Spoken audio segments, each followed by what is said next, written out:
The next couple of guests here, congressional candidates on the Republican side, we have contender Will Castro. And on the Democrat side, we have former delegate Robert Underwood. Full disclosure, we did put out the ask to our current Congressman delegate, Mike San Nicolas, and it didn't get a response. So here we are. Good morning, Robert. Good morning, Will. Hey, half a day. Good morning. Good morning. Good morning. Half a day. How are we doing this morning? We're doing pretty good. We're anticipating some. I guess we're anticipating An announcement. Maybe you guys have heard. Have you guys heard anything like an announcement coming down today about businesses reopening? Lockdown extension, anything? What can you tell us? Stay home order.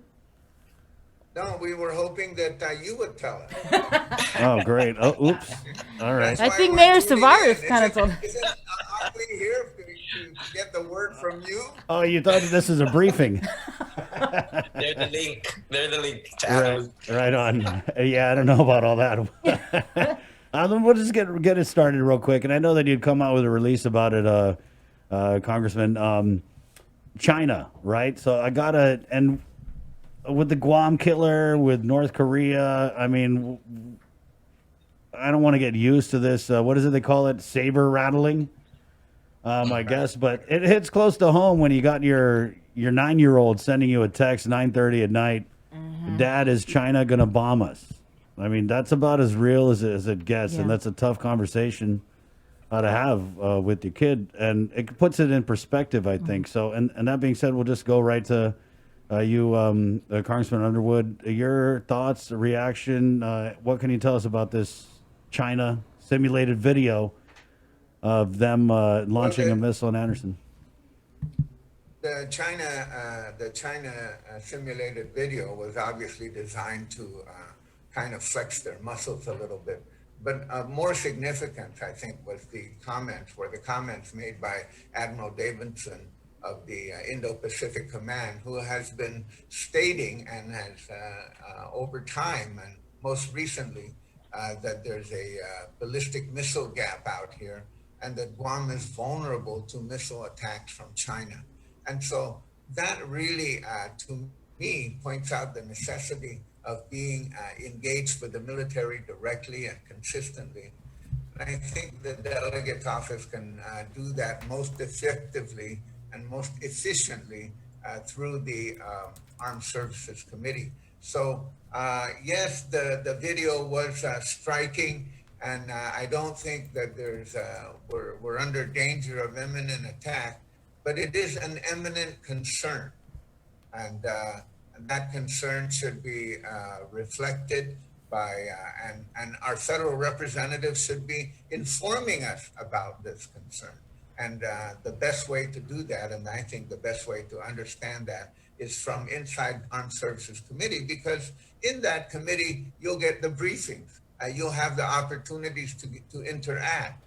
You will be talking to the military command and all of the various military officials and all the branches of the military in a way where they understand that you have a direct input on the quality and the appropriations and the authorization of the services that they provide the country. So I think that's really, really important. And that's what I took the time to say. We weren't informed about this directly by our federal representative. The anticipated defense system, the Aegis system, the shore-based Aegis system was put in the Senate bill and not in the House bill. All of these things are indicators that we need to have a seat at the table. And as I've said, I think in the past, we should be ahead of the curve rather than behind it. All right. Senator Will, we'll take it over to you. And just to kind of unpack what Underwood had just said, we're going to go. Okay, stand by, guys. We're KUAM FM in Agotnia, Guam. Thank you to our viewers on KUAM TV. Hi. Bye. Jump over to our KUAM News Facebook Live feed and also on the Breeze 93.9. We're streaming KUAM.com and the KUAM News app. Senator Will, I believe that our federal representative, sitting delegate, Congressman Mike San Nicolas, he didn't do like a live thing, but there might have been a Facebook post Well, Today? no, I don't know. It was like a couple days ago, or it was a Facebook post for crying out loud. Anyway, so go ahead, Senator Will. Your take on this China thing, and any response to that you want to throw in?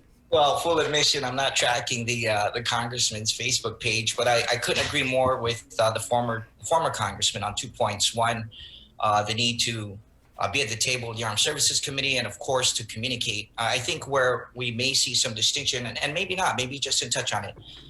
It's my position that it underscores Guam's vulnerability. I think our Homeland Security posture needed to be addressed as far back as when North Korea was attempting to do the same things. And this is not restricted. In my press release, I said we need to look at Homeland Security from a much more comprehensive perspective in terms of natural disasters and in terms of any threats. I can appreciate the Department of Defense coming forward and issuing a statement relative to the need for an improved missile system. But the RAND corporations put out a document some time ago about China 2050. I'm sure they put out other assessments in terms of the vulnerability and the potential attacks by state sponsoring organizations of terrorist entities. But I guess my point would be, if I was elected delegate, I'd do what the former congressman was advocating. I'd try to push for armed services inclusion. But the first thing I would do, Chris, is pick up the phone and call the governor of Guam. I sent a note to the speaker and I asked her if the incumbent had reached out to her. I even asked someone else in the administration and my oversight chairman.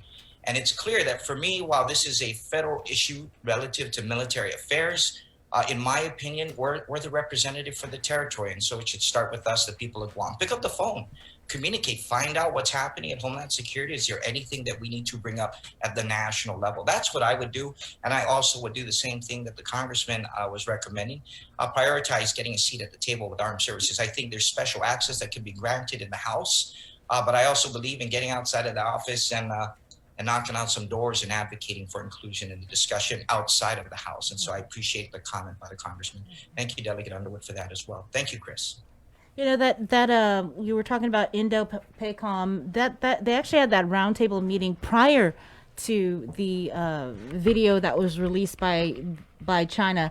And also, Valiant Shield is going on. So is it really just that they're flexing, I guess, their muscles? Because people here are concerned. Like Chris said, his son, my son, definitely was the first thing he asked me when I walked into the door. Are we going to die? And I'm just freaked out. Like, what are you talking about? And it was about the Chinese video. And so, how concerned do you feel we should be about this? Well, we should be concerned. It's not an imminent threat, but it is an imminent concern. And I think the point is that it is policymakers, and especially our federal representative, as the senator has pointed out, that is the primary responsible person for being the intermediary on all of these things. And we're not ahead of the curve. We're behind the curve currently, simply because there's not a lot of engagement. There's not direct engagement. They're not picking up the phone. There's no information being put out in the public by the federal representative, Delegate San Nicolas. He has failed to keep us informed. And even if, and of course, the best way to get the information is inside the Armed Services Committee. Yeah. So young people, of course, are shaken up by this video, and there's a lot of things that are interplayed. The balance shield, there was a major Air Force, Chinese Air Force exercise to assert their authority over the Taiwan Straits. So the specter of that whole thing was designed to create the sense that China is here, and indeed they are. But more importantly, I think the comments of the military and Admiral Davidson. And when you add that all up, it's not just the shore-based Aegis capacity. It's a kind of a full-on network of relationships, security relationships. So as the senators pointed out, some of that will be based out of Homeland Security. There will also be other concerns about how this affects the threat from North Korea is very different. And that was why we had the missile batteries here. Right. The threat from China is more immediate, and I always not to heighten it, but just to point out that they have a missile D-46, which is land-based in China, which is called the Guam Killer. Right. And that it points out exactly not only the threat, but how important Guam is to the U.S.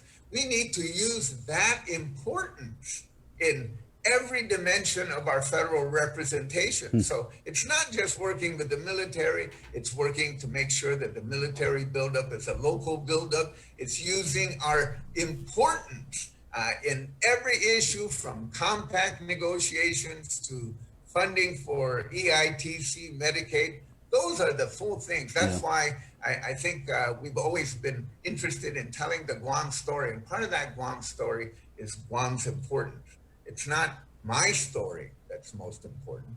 And I think the senator will agree. It's not Will's story that's most important. Right. Yeah. So let me ask, right, because we're talking about other than the Facebook post from the congressman, we didn't really hear much, but We have a press release. I think this was sent. I think it was sent to Nestor, but this was from the congressman. This was Tuesday. Underwood concerns over missile defense, outdated and ill-informed China video, a show of weakness. Recent news stories have indicated that there is a lack of awareness, attention, and commitment to missile defense on Guam, and that is factually incorrect.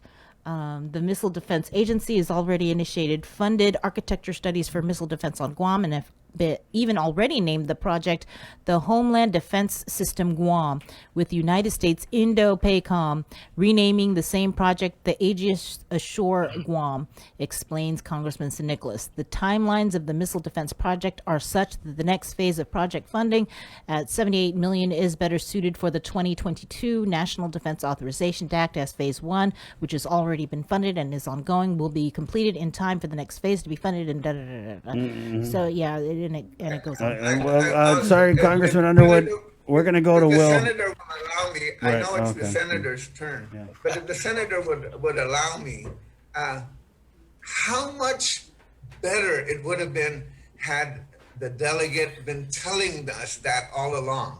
He had to wait until someone prodded him. And so now, and then of course his assessment of the video as indicating that China is weak is exactly opposite of what the warnings that have been given to us by the Indo-Pacific Command. Okay, Senator Will. Thank you. First of all, let me just start with when the congressman said, young people. I was waiting for it. I thought there was going to be a punchline, and so I just couldn't help but giggle. But on a more serious note, this both what was mentioned by Delegate San Nicolas in his response to the former congressman, Dr. Underwood, I couldn't help but underscore the fact that this is also a domestic issue. But I want to put a couple things out there for people to think about. Could this saber rattling be as a result of our change in domestic policy? Could the fact that our local leaders are challenging federal policy in one or more areas of our defense posture? Those are important questions. And so, yes, it could be saber rattling, but I think this is the opportunity. This is where, out of this potential crisis, we assert ourselves as a territory, and in my position, I can't speak for the other candidates, that we advocate for high tech and not big guns. I know that there's a big part of the defense strategy for forward deployment of troops. I know my colleague here, a mentor of mine, if you will, he also advocates for the incorporation of high technology into the civilian workforce community. I've been talking about the need to improve and modernize homeland security by way of cybersecurity. It's a part of the defense strategy in the RAND Corporation's publication in terms of intelligence information, in terms of being able to deter and thwart the attack of missiles, as one example. But let me get back to one more question I think that the listenership might be interested in. If I was in Congress, my concern wouldn't be in so much as, will you defend the continental United States? I understand you have those interceptors, but what about that Guam killer? What about the Guam killer? What about us? What about the people? Do you have something to prevent the Guam killer from landing? Is it feasible? Because if you don't, that's where we weigh in. That's the difference between being a congressman for Guam and being a part of the Congress talking to Guam. And so I want to carry that voice. And thank you for the opportunity to interject on Congressman Underwood's previous comments. Could we or should we expect the local military partners to come out and say something? Should we have to go all the way to Indo-PACOM to find out what they're thinking about this China video? Well, I think we probably should. And I think, Admiral Minoni and I had a conversation over the weekend as well. And he's in regular communication with the governor. I would venture to say that he is more communicative on this issue than Delegate San Nicolas, which is the irony of this whole relationship, you see. And so, of course, he's the representative of the Indo-PACOM command here in Guam, at Joint Command Marianas. But all the issues that are being brought up and I think Senator Castro and I are pretty much on the same page, is that every dimension of the military relationship not only is just strictly speaking military, it brings up the opportunity to raise other things. Even if they upgrade their cyber security and their cyber presence here, this means the presence of supercomputers. This means the opportunity for civilian and researchers to perhaps take advantage of these things. So the whole panoply of resources that will be directed here and have been directed here should be made available for us to utilize, not only for our economic growth, but for to utilize our local talent. So I agree. It's like understanding that it's more than just being protected from China, and it's more than just having the assets here. It's like, how do you really take advantage of that? Can we switch topics now? Can we switch? Yeah, Senator Will, did you have something to add on there? Let's just give Will his last shot here. Well, thank you. I want to build upon that. I think both the former delegate and I have talked about strong strategic partnerships. And here's another footnote for us. I've had conversations over the course of 5-6 years with colleagues in the CNMI legislature. And I'm sure we all know that the furthest tip of the archipelago is a tremendous opportunity for an advanced intelligence system in partnership with them. Sharing information between the jurisdictions, I think, is a strategic advantage we can have as a One Marianas.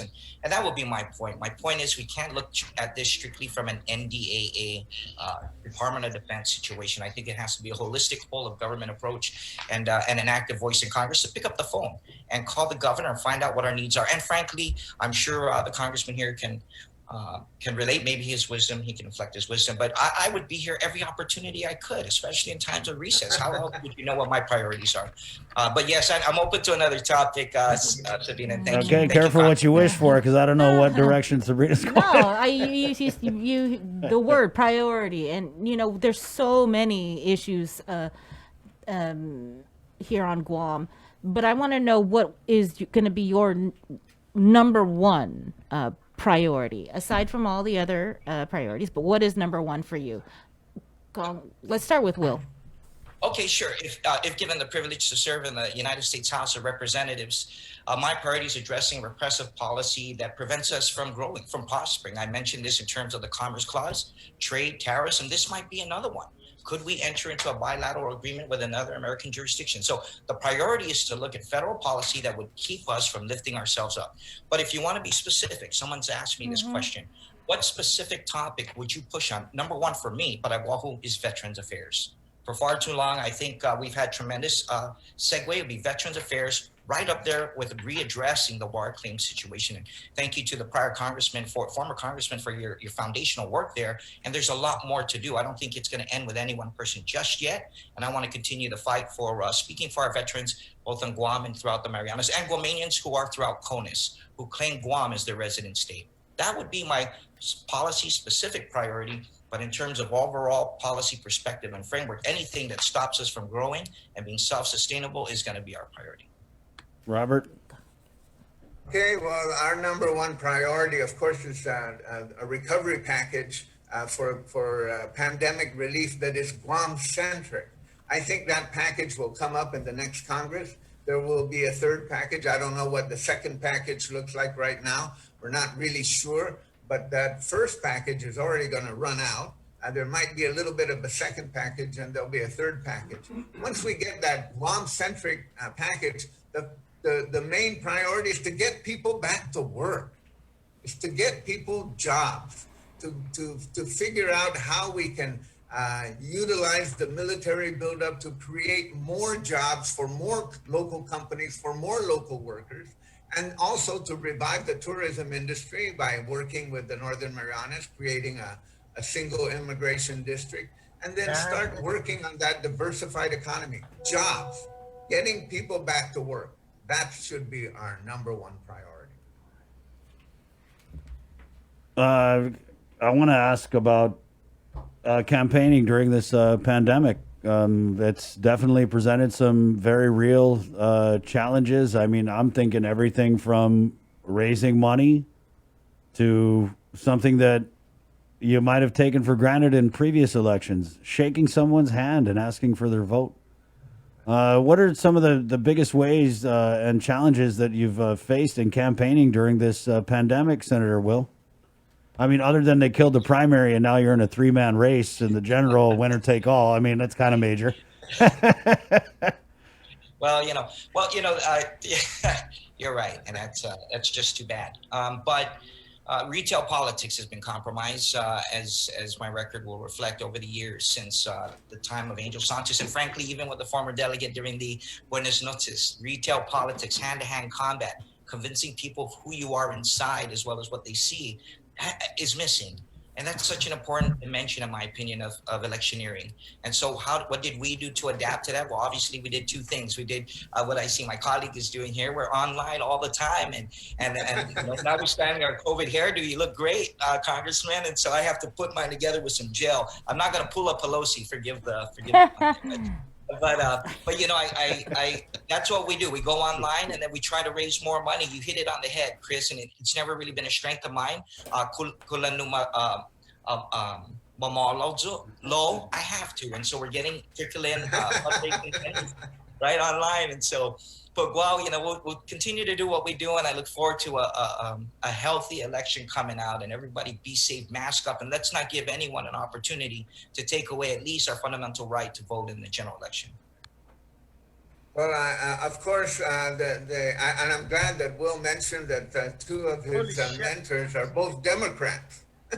Angel Santos and Robert Underwood. So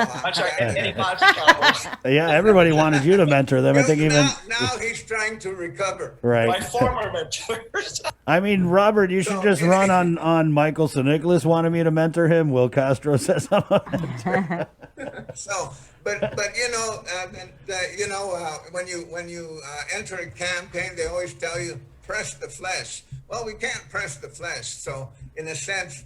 Both Senator Castro and I are doing what we can. We're doing it from home. Basically, I've moved my headquarters here in a makeshift studio here at home, and we reach out to people. I do Zoom meetings. I do the Zoom meetings. I do the live streams. We're online almost all the time, and so we're announcing our platform. We announced a robust economic platform last week. We're announcing our education and healthcare platform soon because we want people to know exactly what I plan to do. If you go into Congress without a legislative plan, then Congress determines what you're going to do. But you need a plan going forward. And that plan has to be based on consensus building. It has to be based on communication with people. It has to be based on synthesizing good ideas. And we've been working hard at that. Even in this environment, fortunately, I think we figured out how to maintain communication and how we are physically here in Guam. Being physically here in Guam makes a big difference in your worldview. And I know that I know the senator shares that sentiment. And we're recovering to the challenges of this campaign in the same way that KUM is recovering to the challenges of the pandemic as well. So we're utilizing every tool that's available to us. And I hope the senator also agrees with this. We want more forums. We want more opportunities to express ourselves so that people can compare and contrast and kind of understand what the candidates have to offer. I couldn't agree with you more, Congressman. I think healthy discussion is important in distinguishing ourselves and our platforms. And I wouldn't take an opportunity to do that here out of respect for my colleague, but any other opportunity to have a healthy discussion and debate on how we differ. I agree. We need a plan going into Congress. How we articulate it is different. I agree. We need a relief package.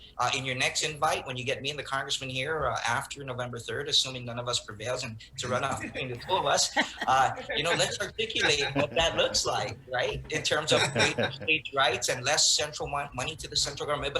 But notwithstanding that, I agree with you, Congressman. And yes, I learned a lot from Eddie Bazacalvo too. And one of those things, greater states' rights. Less federal relief for the central government and put it in the hands of these business owners and the people of Guam. I agree with you there.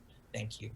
Let me just ask, in the event that, if you win, Will or Robert, do you win, how would you describe what your relationship with the island's media will be? Because I think it's just kind of glaring that we continuously reach out to our congressman to join in this simple. I mean, what's the big deal? Why won't he come on a Zoom with the two candidates? And anyways, I just don't want to have to go through in the event that whoever wins. We just want that accessibility because I think the people of Guam deserve it. So would you guys pledge that you're going to have an open and transparent and accessible relationship with the media? I think that's a resounding yes. Chris, when invited, I will come. Even here as a senator, I was on the side of the road. There's nothing to stop you or anybody from pulling up and talking to me. I certainly got to work at it in terms of being a pro. The former congressman here is very good. He's very suave on mainstream media, and I appreciate it. I'm learning a lot, but I'm wide open, of course. The short answer is absolutely. I think that's actually your professional responsibility is to communicate to the people of Guam in whatever capacity, as a director, as a senior advisor, as a governor, as a speaker, as a senator, most especially as a chief advocate. That's my interpretation of the role of delegate, is chief advocate for the territory, not the Democrat Party advocate or the Republican Party advocate, but the chief advocate. You got one advocate, you got one shot. And of course, the short answer is yes. And Facebook is not my preferred method of communication. I'd be happy to communicate in studio. Even this, I have a hard time. Thankfully, I could see you. But speaking to this little green thing here is a little troublesome for me. But yes, yes. The short answer is yes. Thank you for the question, Robert. Yeah. Guam has one voice in Washington, D.C. So that voice must be based on collaboration. And in keeping with that voice has certain responsibilities. And those responsibilities have not been fulfilled. And those are regular communication. When I was a delegate in the past, over the course of 10 years, I had 77 village meetings. 70, that comes out to 7 a year, which meant that I had to be here at least 7 times a year. And so that's the point.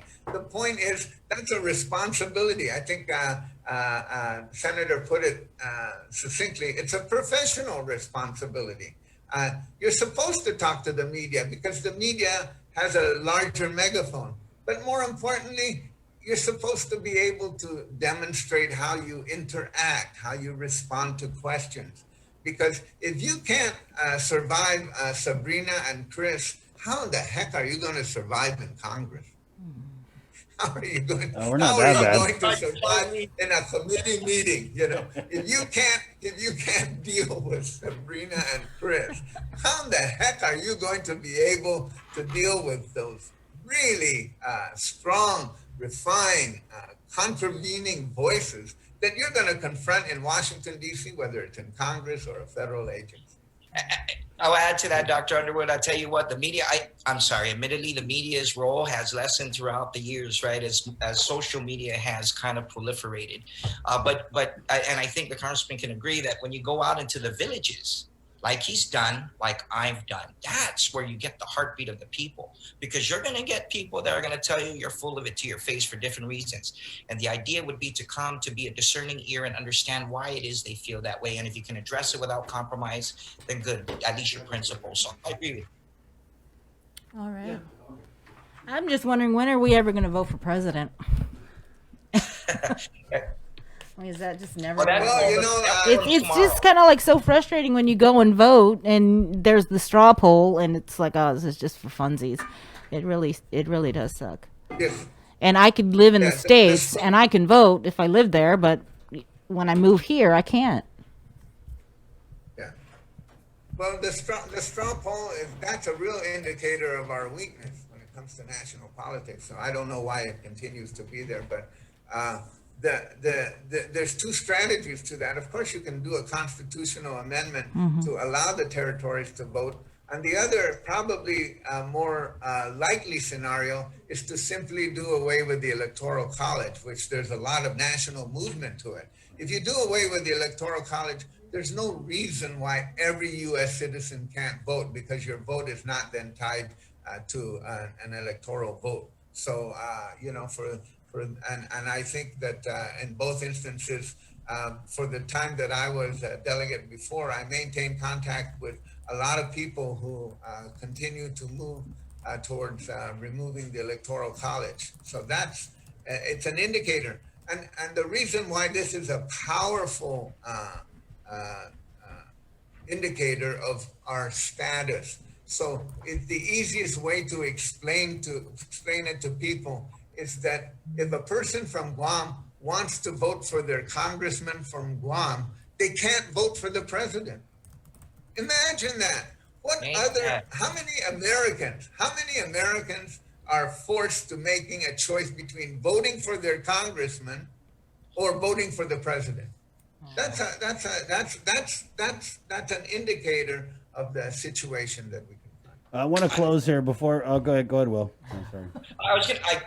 I agree. I think this is a complex question. For me, I even went on the record as a senator on the floor to advocate for Guam residents, for Guamanians who are U.S. citizens, to have that ability to vote for president of the United States.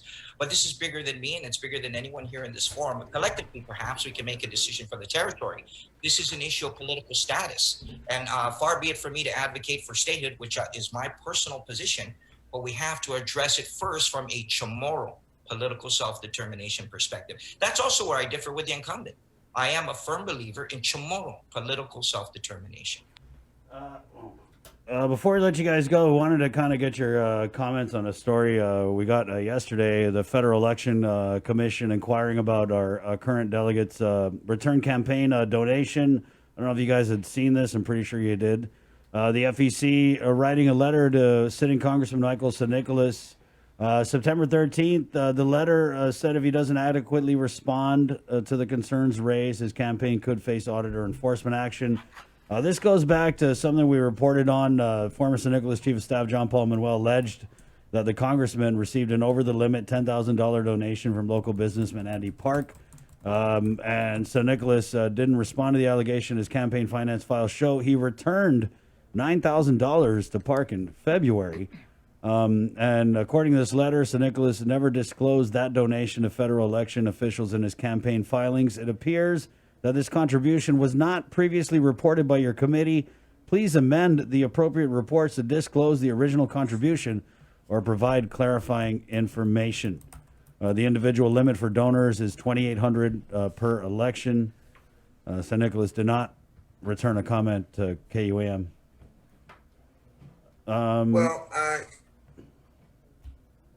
Here's the issue on that.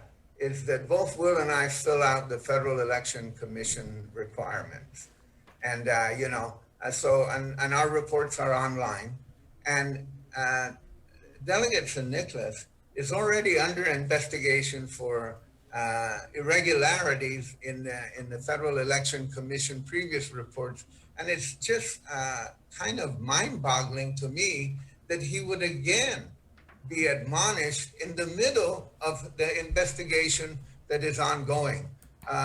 If you go to the FEC reporting, you'll see that he's amending his reports all the time. And so, at the end of the day, this is a matter of trust. This is really a matter of trust. When you are able to follow the rules, and sometimes you make mistakes and obviously you get corrected. But when you've had so many mistakes that you're under investigation, and then yet you make another apparent mistake, and again it's drawn attention to by the Federal Election Commission.